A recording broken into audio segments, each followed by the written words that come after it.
E aí pessoal, tudo bem? É o professor Paulo aqui do canal Biologando, continuando a nossa sequência de aulas, videoaulas, para você que vai fazer o Enem, para você que vai fazer os vestibulares, tá? Então siga o nosso playlist aqui e assistam todas as aulas, referente ao conteúdo aí que tem caído nas principais provas. Hoje a nossa aula aqui é especial, a nossa aula é sobre os cordados, ok? Então vamos começar a nossa videoaula, tá?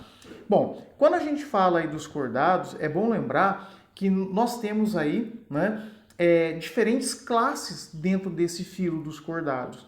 Temos ali os peixes, os anfíbios, os répteis, as aves e os mamíferos. Puxa, nós seres humanos, nós pertencemos à classe dos mamíferos. Então nós também somos cordados, né? E todos os cordados compartilham características embrionárias comuns, né? Como, por exemplo, a presença da notocorda, que é um bastonete fibroso com a função de sustentação localizado no dorso do animal, lá no período embrionário. E esse eixo é muito importante para que ocorra o quê? Para que ocorra a diferenciação e a migração das estruturas corpóreas, de uma forma correta, tá? Então esse bastão confere sustentação no período embrionário. Depois nós temos a questão das fendas branquiais, São fendas na faringe dos embriões, que se transformam nas brânquias nos peixes. E nos cordados terrestres, estas se fecham ao longo do desenvolvimento embrionário. É bom lembrar que existem arcos que formam essas fendas branquiais. Mesmo nos cordados terrestres, alguns desses arcos vão formar outras estruturas. Tá? Por exemplo, uma estrutura que pode ser formada, é a mandíbula. Olha que interessante. Então não é porque você é um cordado terrestre, que você não tem brânquia, que essa estrutura não ajudou a originar outra, Então isso é uma coisa muito importante. Próxima estrutura aí, ó, tubo nervoso dorsal, Então esse tubo nervoso dorsal, não sei se vocês lembram, lá no final da gástrula, lá na neurula, nós vamos ter formação desse tubo nervoso dorsal, tá? E na região anterior desse tubo, ocorre uma diferenciação e a formação do encéfalo, tá? E na região posterior, nós vamos ter diferenciação e a formação da medula espinhal. Outra característica que é comum a todos os cordados é a presença da cauda lá no período embrionário, Então, todos os cordados tiveram cauda no período embrionário, É uma região do embrião do cordado, que se prolonga para além do ânus, Então, isso é muito importante. Essas características embrionárias, elas unem todos os cordados nas mais diferentes classes, tá? Lá no seu período embrionário. Beleza, vamos falar um pouquinho dos peixes agora, gente? Ó, os peixes, a classe dos peixes se divide em peixes cartilaginosos e peixes ósseos. E é muito importante no concurso a gente conseguir o quê? Saber as características específicas de cada grupo, Por exemplo, os peixes cartilaginosos, nós temos os tubarões, as arraias, tá? E nós temos o quê? A boca é geralmente ventral, voltada para baixo. Existem as escamas do tipo placoides, tá? Depois nós vamos estar vendo que essas escaminhas, elas lembram pequenos dentinhos, tá? Nadadeira caudal heterocerca, no qual nós vamos ter um lóbulo maior e um lóbulo menor. Então, é uma nadadeira assimétrica, ok? Esqueleto cartilaginoso, Você sabia que eu pergunto para meus alunos na sala de aula, gente, você já comeu tubarão? O pessoal, não, professor, acha que eu vou comer tubarão e tal? Eu falo, claro que você já comeu tubarão, que você não deve estar lembrando, Mas lembra que a tua mãe já fez, de repente, lá uma carne de peixe, ela falou que era cação e que você podia comer sem preocupação porque não tinha espinho, Que o pessoal tem medo de engasgar com o espinho, Então a mãe falou, não pode comer essa carne de peixe que essa aqui não tem espinho, é o filé de cação, meu filho, tá? Cação, não sei se você sabe, é o filhote de tubarão, Olha que coisa interessante, Então você tem esse filhotinho de tubarão, E justamente por ele ser um peixe cartilaginoso que você não vai encontrar espinho, Ó, os peixes cartilaginosos também têm a válvula espiral, Essa válvula é uma válvula que existe dentro do intestino, para aumentar a superfície do quê? De absorção, certo, intestinal, ok? Beleza. Eles não têm bexiga natatória, tem ausência de bexiga natatória. Isso implica que o tubarão, o peixe cartilaginoso, né? Vamos pegar o tubarão como exemplo. Se ele parar de nadar, né? Ele vai afundar. Ele não consegue manter o seu posicionamento na coluna d'água sem estar nadando, tá? Isso é uma coisa muito interessante. Aí mostrando aqui para vocês um tubarão, você vê aqui a boca ventral, né? Você percebe as nadadeiras. Aqui, ó, interessante as fendas branquiais. Ó, outra característica que não estava escrito lá, mas a gente pode colocar aqui para vocês, né? No caso dos peixes ósseos, você vai ter um opérculo, uma tampinha que cobre, no caso, né, as brânquias, as fendas branquiais, tá? Aqui nos peixes cartilaginosos, você não encontra esse opérculo que é existente nos peixes ósseos, tá bom? Beleza. Olha o detalhe aqui, gente. Não sei se você está enxergando aqui, ó, mas olha o detalhe, tá? O que você enxerga aqui, ó? As escamas do tipo placoide. Essas escamas, vamos pegar uma delas aqui, vamos dar um zoom para vocês aqui, ó. Você vai ver do lado mais externo o esmalte. Nossa, mas esmalte parece do nosso dente, né? Olha aqui, ó, a parte intermediária é dentina e a parte mais interna essa é a polpa, tá? E aqui tá te mostrando que essa escama, ó, ela ultrapassa a epiderme, mas a raiz dela mais profunda aqui dessa escama está fixada na derme, tá? Então, é como se fosse um pequeno dente mesmo, mas são milhões deles que se encontram ao longo do tegumento do tubarão. Até o pessoal brinca e fala assim, pele de tubarão. Quando você vai passar, claro, o tubarão tá morto, gente, não falando para você passar a mão no tubarão vivo não, hein? Você passa a mão no tubarão lá na cabeça em direção à cauda, nossa, a mão desliza que é uma beleza. Por quê? Porque você está indo nesse sentido aqui, ó, da curvatura dessa escama. Agora, se você resolver passar a mão da cauda até a cabeça, você vai ter uma sensação de que está passando a mão numa lixa, porque você está indo contra esses dentinhos aqui, tá? Então, Paulo, você quer dizer que o posicionamento, o formato dessa escama, ela facilita a natação do peixe, né? O movimento hidrodinâmico do peixe na água, isso mesmo, isso facilita, tá? E além de tudo, ainda protege esse tegumento do tubarão, isso é muito importante. Aqui nós temos algumas estruturas setadas, ó, as fendas branquiais, tá? Nós temos aqui a narina, né? Nós temos aqui também a boca ventral do tubarão, tá? A linha lateral, que é muito importante para conferir o equilíbrio para o animal, tá? Nadadeira pélvica, nadadeira dorsal, nadadeira caudal. A nadadeira dorsal, Nossa Senhora, acho que quem não um dia entrou no mar, né, ou estava num barco, no mar, né, de repente imaginou já aquela cena do filme Tubarão, aquela nadadeira dorsal se aproximando. Eu acho que, né, é uma sensação muito desagradável, né? Já imaginou? Você está numa prancha, pegando onda, de repente você olha para uma nadadeira dorsal, né, próximo de você, né? Eu acho que eu entraria em pânico, hein, gente? Ó, e aqui, ó, uma estrutura chamada clasper, né? O clasper é equivalente ao órgão copulatório desse animal, tá bom? Ó, uma coisa interessante aqui, não sei se vocês sabem, não é? Mas o tubarão, ele consegue perceber uma gotinha de sangue em 10 mil litros d'água, tá? Cara, uma gota de sangue em 10 mil litros d'água é muito pouquinho. Ele tem uma percepção muito aguçada. Ele também capta estímulos elétricos. Você sabia que, né, o coração, ele acaba tendo o seu processo de contração estimulado por eletricidade, né? E essa eletricidade muito pequena que determina as contrações do coração, o tubarão ele consegue perceber. Olha só como que é uma máquina de matar, né? Se a gente parar para pensar, um predador de topo nos oceanos, né? E ainda tem outra coisa que ele percebe, hein? Né? Teve campeonatos de surf no qual tinham dezenas de surfistas na água, né? E de repente o tubarão, ele escolheu 2 tubarões brancos, escolheram o mesmo surfista para atacar, né? E o ataque foi tão coordenado que um tubarão acabou trombando no outro lá e o surfista acabou escapando. Mas agora, porque tinha vários surfistas, né? E 2 tubarões escolheram exatamente o mesmo. Aí, né, conversando com o surfista e tudo mais, ele estava meio nervoso durante a prova e ele fez xixi na água, né? Então imagina Hoje nós sabemos que o tubarão ele também capta a urina na água, viu, gente? Tá? Então olha que interessante, né? Agora você que vai para a praia, você que está ali nadando no oceano, não é? Cuidado em fazer xixi, hein?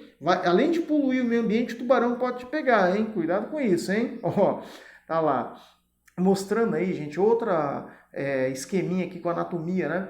Aí você vê aqui o cérebro do tubarão, né? A faringe, as fendas branquiais, o coração, que é composto por duas cavidades, um átrio e um ventrículo, né? E a circulação é simples, né? Aqui você vê o fígado, um fígado enorme do tubarão, viu, gente? Inclusive auxilia na flutuabilidade, né? Olha aquele detalhe aqui, ó, da válvula espiral que eu falei para vocês, no qual o alimento vai ficar dando volta aqui dentro e vai melhorar o que é a absorção de nutrientes, né? Aí em detalhe aqui, ó, o estômago do animal, tá? O rim, né? O oviduto, né?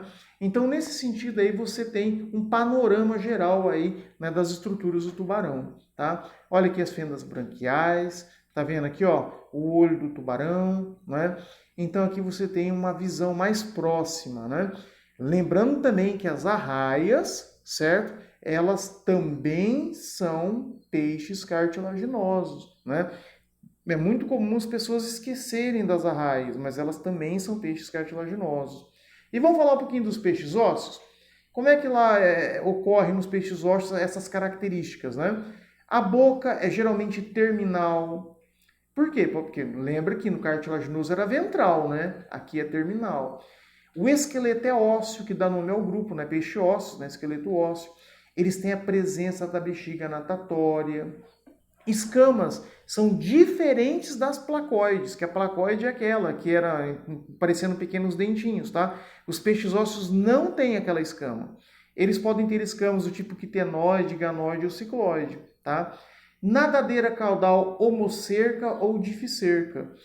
O importante é você saber que essa nadadeira caudal, ela é simétrica, viu, gente? Eu vou estar mostrando para vocês. Por exemplo, aqui, vamos pegar esses peixinhos aqui, esse cardume. Olha só, se eu passasse uma reta aqui, ó, um plano de divisão, eu ia dividir essa nadadeira caudal em duas metades iguais, ó. Se eu passasse aqui, ó, um eixo de divisão aqui, tá bom?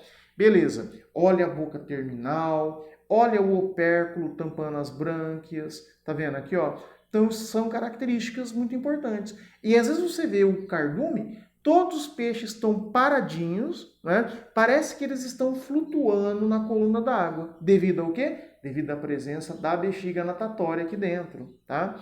Então, vamos dar uma olhadinha agora na anatomia interna dos peixes? Olha a bexiga natatória que eu estava te falando aqui, ó. É ela que vai sustentar o animal, né, o peixe, sem ele estar nadando na mesma posição na coluna d'água. Vocês sabiam que alguns países da Ásia, né, eles praticam a pesca com explosivos? Nossa, mas como que alguém pode pescar soltando bomba, Paulão? Pois bem, é isso mesmo, né? Eles soltam, né, um explosivo na água, criando uma onda de choque. E essa onda de choque vai e estoura a bexiga natatória. E aí os peixes começam a flutuar.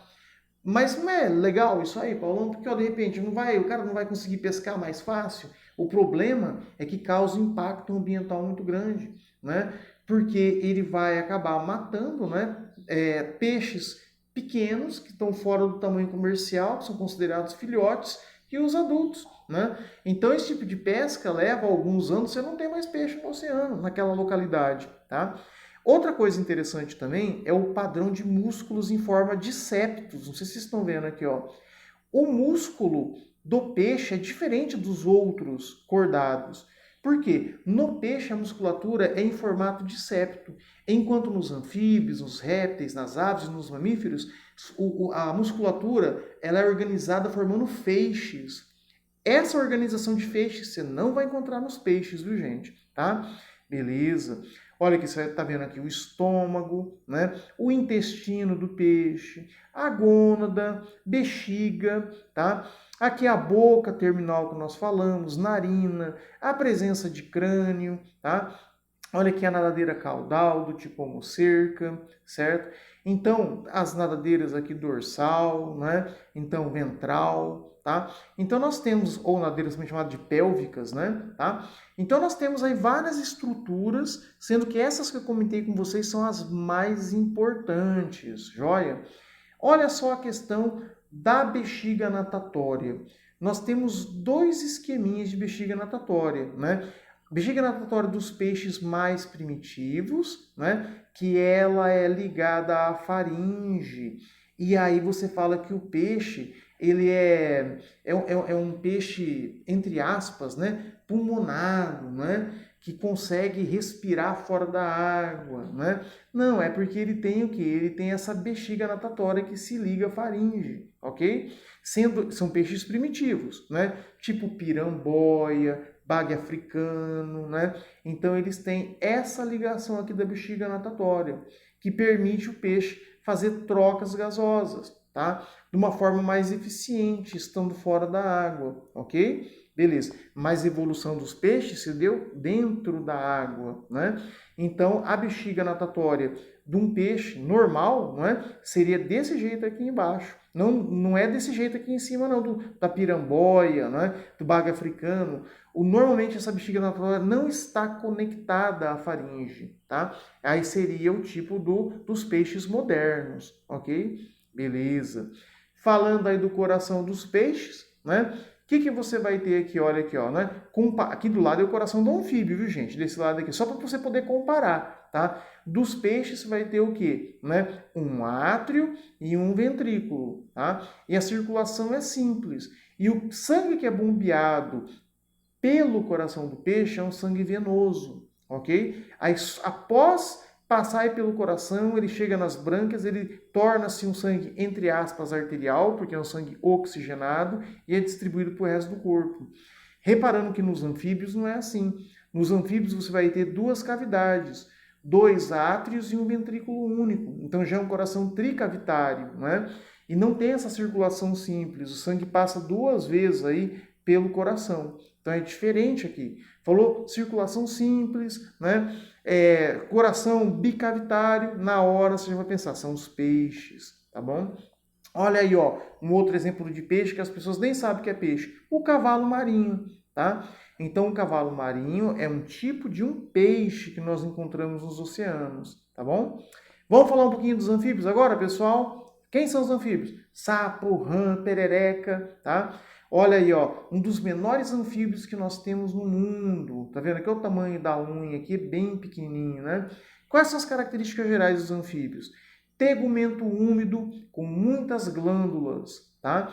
E essas glândulas, esse tegumento úmido é muito importante, porque um dos tipos de respiração que nós temos, né, é respiração tegumentar, viu, gente? Aí ocorre, e é a principal respiração dos anfíbios, essa respiração tegumentar, tá? E ela ocorre só se o tegumento estiver úmido, tá? Diga de passagem, os anfíbios possuem todos os tipos de respiração. É respiração bucofaríngea, respiração branquial, respiração tegumentar ou cutânea, que a gente chama assim, ou a respiração cloacal, você acredita? Que nesse grupo pode ocorrer respiração até pela cloaca, né? Só para você ter ideia, qualquer lugar que tenha muita vascularização é plausível de ter trocas gasosas, tá? Como eu falei agora anteriormente, né, comparando o coração do peixe, o coração dos anfíbios já é um coração tricavitário, tem 3 cavidades, 2 átrios e um ventrículo. Rins do tipo mesonéfrons, tá? São pecilotérmicos, né? Não conseguem manter a temperatura do corpo constante, até porque ocorre uma mistura do sangue arterial e venoso no único ventrículo que eles têm. Então eles recebem esse nome de ectotérmicos, porque a temperatura dele varia com a temperatura do meio ambiente, com a temperatura externa. A língua deles é protrátil, então se projeta para fora da boca, mas ela está presa na parede anterior da boca, né? Quem já não viu, né, um anfíbio pegando, por exemplo, né, um inseto tal, né? Então ele pode projetar a língua para tentar, né, pegar aquele animal, né, que está parado numa folhagem, num galinho próximo dele, tá bom? Muito importante. Aí um detalhe do anfíbio para você, certo? Anfíbio vem do termo anfibios, né? Então ele tem uma vida dentro da água na forma de girino, né? e outra vida fora da água, né? Então nós temos duas vidas, né? Anfíbios, ok? Aí existem, né, anfíbios muito venenosos, né? Não vou ficar falando de cada um deles aqui, mas se desconfie quando você vê um anfíbio laranjado, dourado, roxo, púrpura, tá? Essas cores, elas são sinais de perigo na natureza, de animais venenosos, tá? Aí nós temos agora, né, dois anfíbios copulando, né? Então a fêmea está ovulando, liberando o óvulozinho dela, né? E o macho, nesse abraço, ele joga o sêmen por cima. Aí você vê os óvulozinhos aqui e essa espuma que é o sêmen que está por cima, tá bom? Aí depois, passando o tempo, vai aparecer, de tempo embrionário, né? Vai aparecer aqui os girinos, né? E eles acabam caindo, essa folha está localizada em cima de um lago ou de um riozinho, né? E à medida que eles eclodem, eles vão caindo dentro da água, tá? Muito importante isso aí. Vamos falar um pouquinho o quê? Vamos falar do sistema circulatório dos anfíbios, tá? Olha aqui, ó. Daquele jeitinho que eu falei para vocês, tá? Você tem aqui o átrio direito, o átrio esquerdo, né? E aqui, ó, o ventrículo único, onde ocorre a mistura do sangue. Mais vermelhinho, que é o quê? O arterial, e o mais escurinho, que é o venoso. A pessoa fala, Paulo, mas não tá errado aí, não. Eu tô assistindo a aula aqui, eu tô vendo a minha mão direita, e aqui tá escrito átrio esquerdo, na frente da minha mão direita, Paulo. E aqui tá escrito átrio direito, na frente da minha mão esquerda. Não estaria trocado? Não, querido aluno, não está trocado, porque nós estamos mostrando a estrutura em posição anatômica. Então você tem que imaginar que o anfíbio está de frente para você, né? E toda vez que algo está em posição anatômica, está de frente para a gente, as posições são invertidas. O seu lado direito corresponde ao lado esquerdo da estrutura que você está analisando. E o seu lado esquerdo corresponde ao lado direito da estrutura, tá? Então, cuidado, que tem aluno que erra isso na prova, tá bom? Bom, beleza. Olha aí, ó, né? A larva lá da salamandra, né? O axolote, tá? Então, aí também é um anfíbio, certo? Só mostrando para vocês, tá? Olha aqui, ó. Nossa, Paulão, eu tô vendo aqui umas amoras silvestres. Se eu tivesse naquele Discovery, né, naqueles programas de sobrevivência, ó, já ia comer isso aí, Paulão, né? Essas amoras silvestres, né? Gente, olha, você pode até comer, né? É importante, tem nutriente, vai te ajudar a sobreviver num programa desses de sobrevivência. Entretanto, lamento em te contar que isso não é amora, isso são as ovas, né? Os ovos, né? Que são os óvulos fecundados de quem? Desse anfíbio aqui, ó, tá? Nós falamos, então isso aqui é um monte de ovinho de anfíbio. É isso mesmo, né? Credo, agora eu não quero comer mais, né? Já imaginou você comendo isso aqui por engano, gente? E olha, que engana, hein? Vamos falar um pouquinho dos répteis, né? Olha, quem são os répteis? Jacaré, cobra, lagarto, tá? São tartarugas, né? São todos exemplos dos répteis, né? Bom, os répteis têm um tegumento seco, com escamas e placas, tá? Olha, ó, esqueleto ósseo com um côndilo no occipital, né? O côndilo no occipital, no final ali da coluna, quando vai se ligar ao crânio, seria um ponto de articulação, tá? Possui respiração pulmonar, muito importante, viu, gente? Os répteis, aí, o padrão de respiração deles, enquanto nos anfíbios se encontrava de tudo, nos répteis não. Você encontra a respiração pulmonar, tá? Coração passa a ter 4 cavidades, é tetracavitário. Os rins são do tipo mesonéfron, mas eles eliminam o que? Ácido úrico, né? Então são uricotélicos, tá? São pecilotérmicos, não conseguem manter a temperatura constante, varia com a temperatura externa, né? Daí a gente poder também usar esse termo, ectotérmicos. Pecilotérmico e ectotérmico são sinônimos, viu, gente? Você pode usar qualquer um dos dois termos, tá? Beleza. Também possui liga protátil presa na parede anterior da boca ou não. Aí depende, né? Você pega o camaleão que projeta aquela língua para fora, né? Para pegar, aí ele tem, né? Tem outros que não tem, tá bom? Beleza, vamos ver um pouquinho aí mais os répteis aí, né? Vamos ver a questão do sistema circulatório dos répteis, tá? Então, olha só, você acaba olhando aqui, ó, né? Você vê as 4 cavidades, né? Então, você vê o átrio direito, o átrio esquerdo, ventrículo direito, ventrículo esquerdo, tá? Mas ainda existe o quê? Ainda existe aqui, né, uma comunicação, né? Na maioria dos répteis, menos nos crocodilianos, viu, gente? Mas existe essa comunicação como se fosse um forame que permite o quê? Que permite a troca, a mistura de sangue arterial e venoso. E isso seria um dos motivos pelo qual os répteis não conseguem manter a temperatura corpórea constante.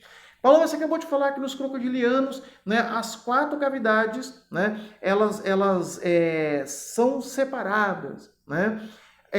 Entretanto, né, a artéria aorta do lado dos crocodilianos, né, e a veia cava, elas acabam se fundindo em um determinado ponto e misturam sangue, só que do lado de fora do coração. Então, misturou sangue arterial e venoso, o animal não consegue manter a temperatura corpórea constante, tá bom? Olha, ordem esquamata, só mostrando para vocês, o gengo de Madagascar, lagartixa, né? Alguns lagartos, né? O teiu da nossa região aqui de Paranavaí, né? Aqui nós temos o dragão de Komodo, você já deve ter ouvido falar do dragão de Komodo, que ele é muito famoso. Encontraram mais de 100 tipos de bactéria na boca desses animais, tá? Então, a saliva dele tem tanto micro-organismo que a mordida dele chega a ser fatal. Salve algum engano, são em torno de 5 a 6 seres humanos que sobreviveram até hoje à mordida do dragão de Komodo, tá? E pode ter certeza que leva a sepsia, a pessoa tem que ser socorrida com antibióticos, né? E mesmo assim ficam sequelas, tá? O animal, gente, existem... a alimentação dele se dá em cima de carniça.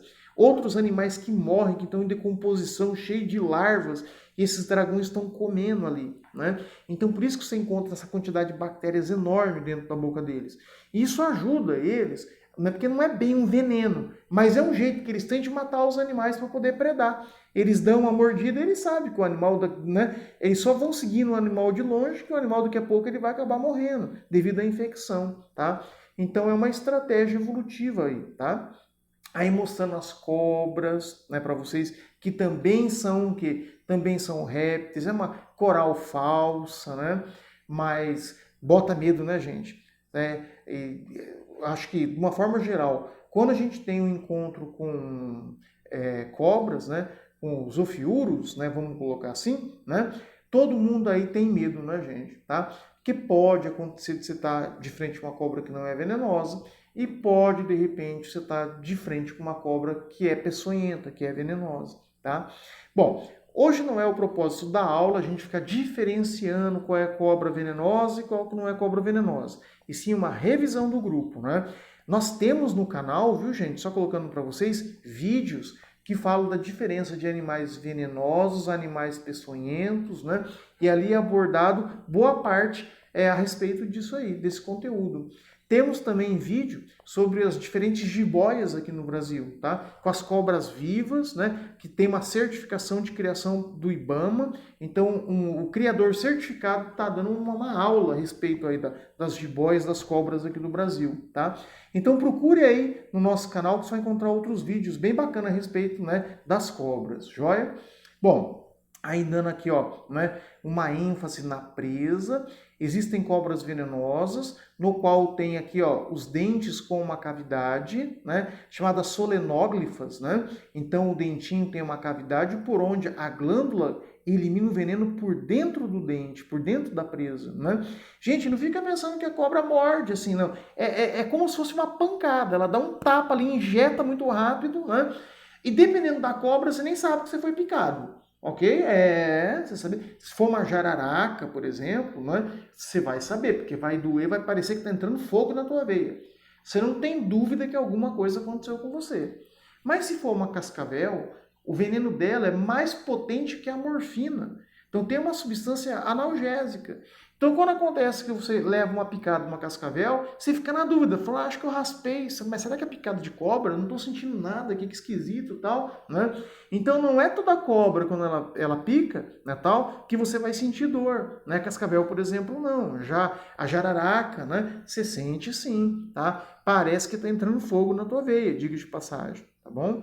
Mas tá aí. Aqui detalhe, gente, aqui é a traqueia do animal, que ela é anterior, para que na hora que ele for engolir algum animal, né, ele não fique sufocado, tá? Outra coisa também, né? Se você parar para pensar aqui, né? As línguas bifurcadas, né?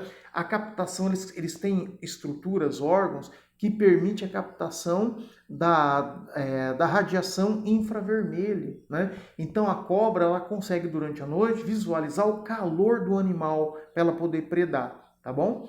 Aqui mostrando uma outra cobra para vocês, a Piton, né, que é bem característica lá da Ásia, seria equivalente, né, a nossa anaconda, né, aqui no Brasil, tá? Então, lá na Ásia, né, o que nós temos lá? Nós temos a Piton, tá? Então, nesse sentido, né?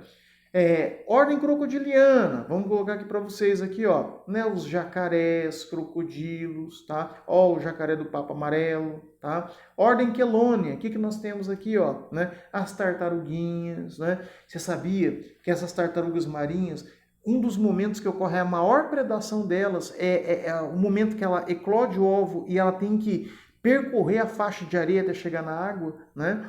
Então as pessoas falam assim, nossa, Paulão, mas ocorre a postura, às vezes, de mais de 100 ovos, né? Quantas tartarugas chegam à idade adulta? Uma, duas, muitas vezes. E a pessoa fala, nossa, mas se morre tanto assim, né? Imagina se a gente conseguir salvar todas as tartarugas. Se a gente pudesse salvar todas as tartarugas, né? Porque elas fazem parte de uma cadeia alimentar, de uma teia alimentar. Se você salvasse todas, o mar ia ter congestionamento de tartaruga. Então, ao longo da evolução, ao longo do equilíbrio, né, das teias e cadeias alimentares, né, porque sempre esses animais fazem parte do cardápio de alguém, né, e comem outros organismos também, diga de passagem, tá? Sabia que tartaruga gosta de comer água viva, gente? Só para você saber, tá? Então, existe um equilíbrio entre predador e presa, né? Então é normal, né, você ter ali mais de 100 ovos sendo postados e um ou dois chegarem à idade adulta. O que não pode é nenhum chegar à idade adulta, por ação antrópica, por ação do homem, do ser humano. Isso não pode, tá? Beleza. Olha só, né? O sexo animal, né? 2 tartarugas de Galápagos. Já ouviu falar daquelas tartarugas gigantes lá, né? Do Darwin, certo? Aqui no momento da sua cópula, né? Então, até uma coisa interessante, né, que você tem o plastrão, nessa parte aqui ventral, se ele é côncavo, você sabe que é um macho, né? A fêmea não, a fêmea aqui é reto, essa parte aqui. No macho ela é curva, tá? Justamente para que ele possa, né, efetuar a cópula na fêmea, né? Tem que fecundar ela, né, tudo mais, tá? Beleza.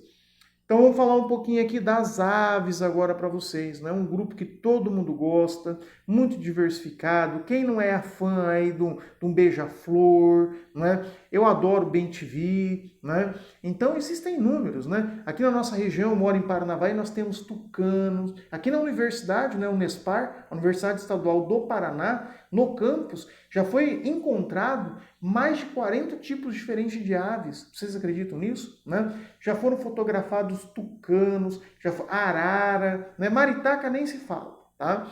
Então, assim, tem uma diversidade muito grande de pássaros na nossa região aqui, né? Então encanta muito. Quais são as características? Ó, apresenta o tegumento seco com a glândula uropigial ou uropigiana.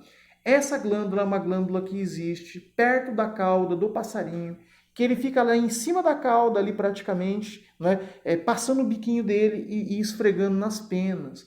Essa glândula libera uma substância lipídica que serve para impermeabilizar as penas, tá? Tá ali, ó.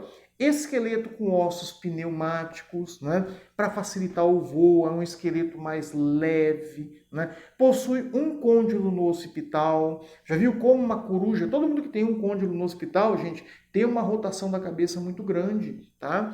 Então, nesse sentido. Possui respiração pulmonar, né? Coração tetracavitário, agora não ocorre mais mistura de sangue, viu, gente? Tá? Então você vai ter, na verdade, a característica aparecendo de homeotermia. Os organismos mantêm a temperatura constante, pois não ocorre mais mistura de sangue arterial e venoso, tá? Rins do tipo metanéfron, uricotélicos, tá? Então vão excretar lá o ácido úrico, ok? Você já viu quando tem aquele cocô no carro do pai ou da mãe, né? E o pai fica desesperado, não, temos que limpar esse cocô, senão vai manchar a lataria do carro, a pintura do carro, não é? Quando você olha o cocô do passarinho, você encontra duas coisas. A parte mais escura são as fezes. E aquilo que parece um chantilly, aquela parte branca do cocô, na verdade não é cocô, aquilo é a urina, é o ácido úrico, ó, ácido úrico. Ah, Paulo, é um ácido então, e justamente esse ácido que leva à corrosão da pintura, tá? Por isso que o pai fica desesperado. Ah, Paulo, entendi agora, hein? Tal. Pois bem, falei para vocês, são homeotérmicos, ou como sinônimo a gente pode chamar também de endotérmicos, possuem a língua, né, soldada na parede anterior da boca e tem uma estrutura especial, um órgão fonador chamado siringe, que é o órgão do canto, né? E nossa, as aves têm um canto maravilhoso. A maioria das aves aqui no Brasil, né, tem um canto que encanta, né, digo de passagem, né, gente? Falando um pouquinho do sistema respiratório das aves, que acho que é um sistema respiratório bem bacana, bem legal, bem dinâmico, né? O que acontece aqui, ó? Então você tem aqui, ó, em verdinho as vias nasais, certo? Aí você tem aqui a traqueia em azul, ó, sacos aéreos anteriores, sacos aéreos posteriores, né? E os pulmões.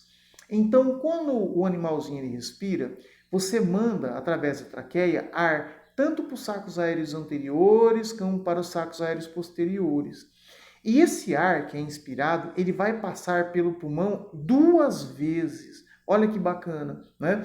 Então, você vai ter, porque todos os pulmões, a gente fala que existe um volume morto. O que é o volume morto? É uma área, uma região do pulmão mais interna, no qual o ar não encosta nas paredes do pulmão. Portanto, não vai encostar na região de troca, de hematose, lá dos alvéolos, tá? Onde tem os capilares e tudo mais. Então, quando o ar ele passa 2 vezes pelo pulmão, você tem um aproveitamento de trocas gasosas muito melhor.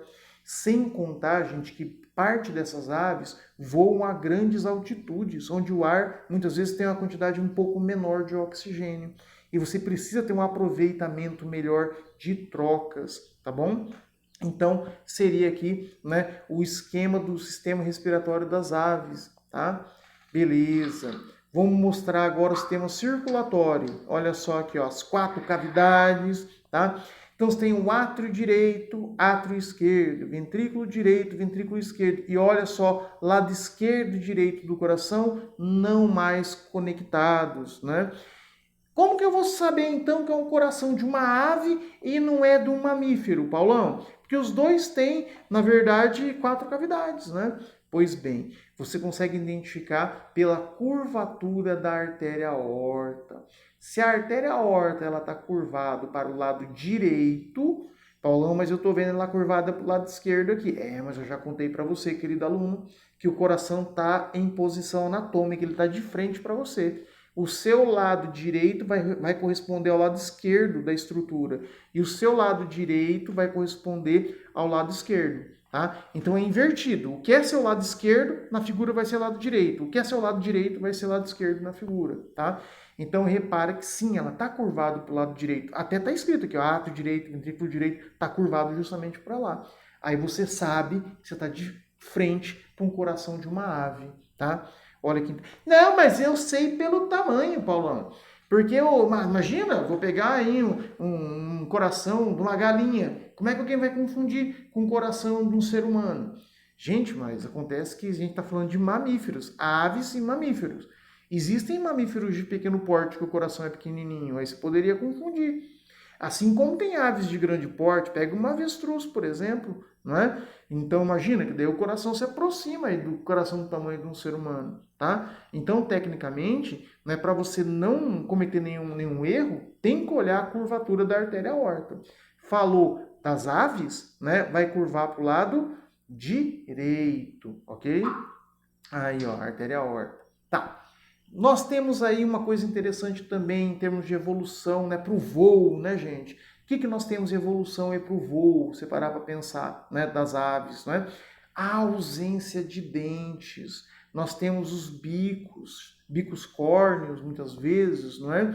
Isso já facilita o quê? Facilita porque você vai aliviar peso, junto com os ossos pneumáticos, né? São ossos mais leves, né?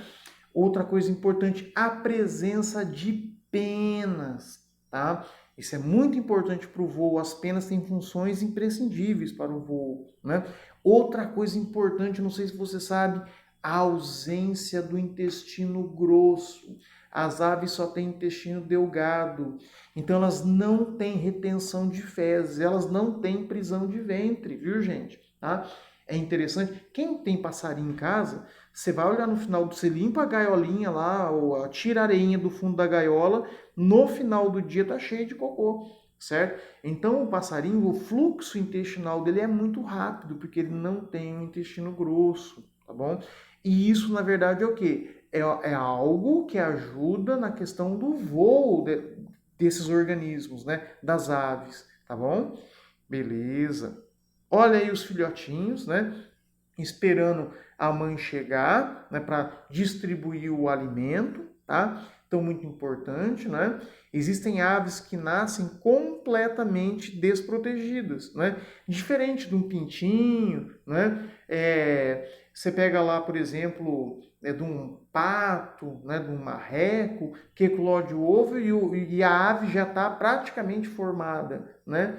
Então, essas aqui são as aves chamadas de nindícolas, tá? Tem as ractídeas e as nindícolas. Essas aqui, elas não estão preparadas para sair do ninho, né? Aí o nome diz nindícolas. Tem que completar o seu desenvolvimento ainda, crescer um pouquinho mais, com a assistência dos pais, né? Nenhum ninho, tá? Isso é muito importante. Outra coisa legal aqui, ó, os diferentes tipos de patas, né? Se a gente for parar para pensar, né? Então você tem patas de puleiro, patas para andar em brejo, aqui embaixo, né? Patas para nadar, que tem a palmoro, membrana interdigital, gente, e patas para rasgar, como dos gaviões e da águia, né? Então, que tem as unhas bem proeminentes, isso aqui é uma arma de guerra, diga-se de passagem, tá bom?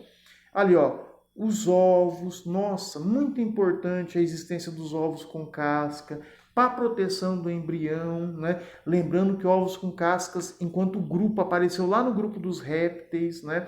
Mas as aves também têm esses ovos com casca, né? Aí mostrando aqui para vocês, ó, o pulmão e os sacos aéreos, tá?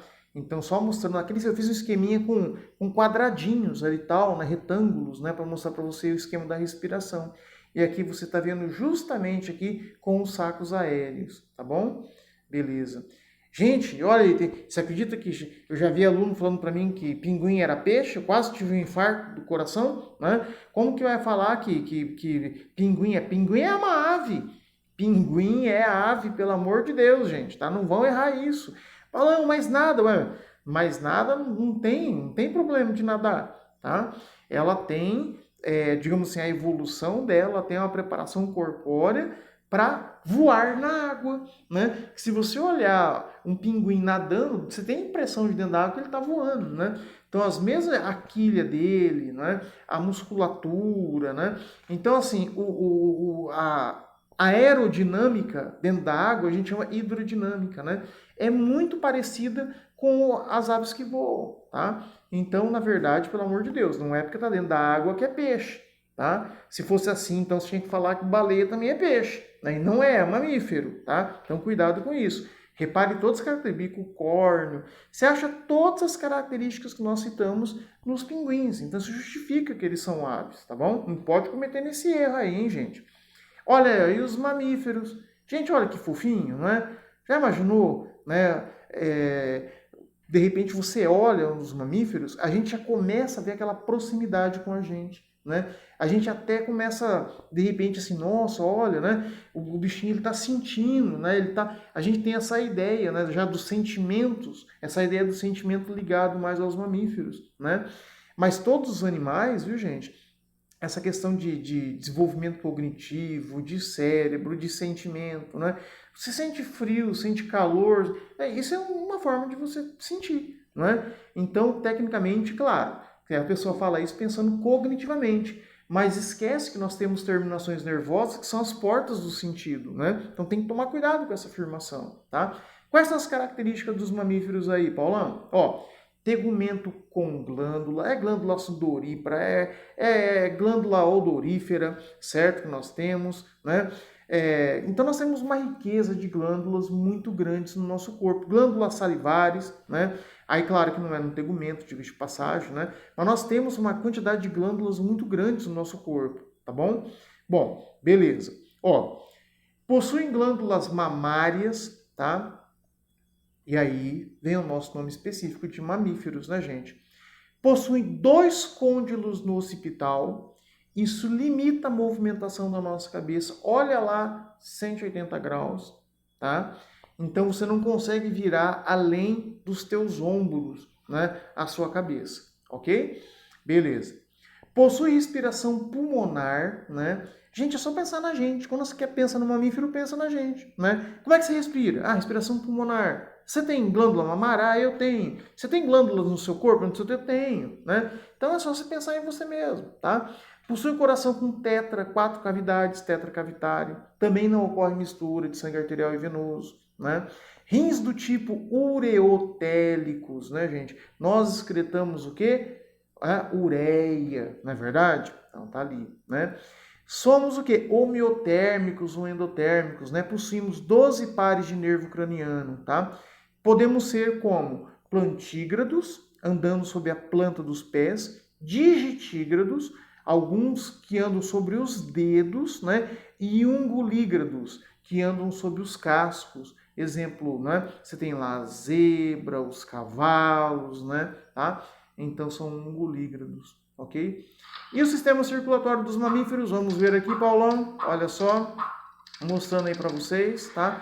Opa, tô ligado aqui, Paulão, coração com 4 cavidades, sem mistura de sangue arterial e venoso, com a artéria aorta curvada para o lado esquerdo. Lembre que nas aves é curvada para o lado direito e nos mamíferos a curvatura se dá para o lado esquerdo, belezinha? Olha aí os peixes-bois, né? São mamíferos, baleias são mamíferos, golfinhos são mamíferos, tá?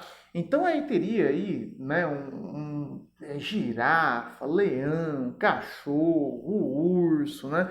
Nós temos um grupo muito diversificado, né? Sendo que sendo organismos que são mamíferos, tá? Beleza. Só mostrando aqui uma curiosidade para vocês aqui, viu, gente? Tá?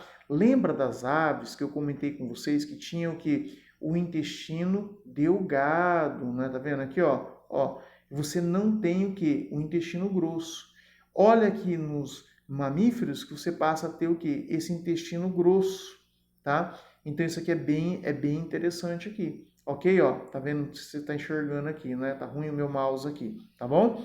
Beleza. Então você tem um sistema digestório mais comprido, maior, mais diversificado, até porque a alimentação vai ser muito diversificada dos mamíferos, tá? Você vai ver que ocorreu um aumento no fígado, né?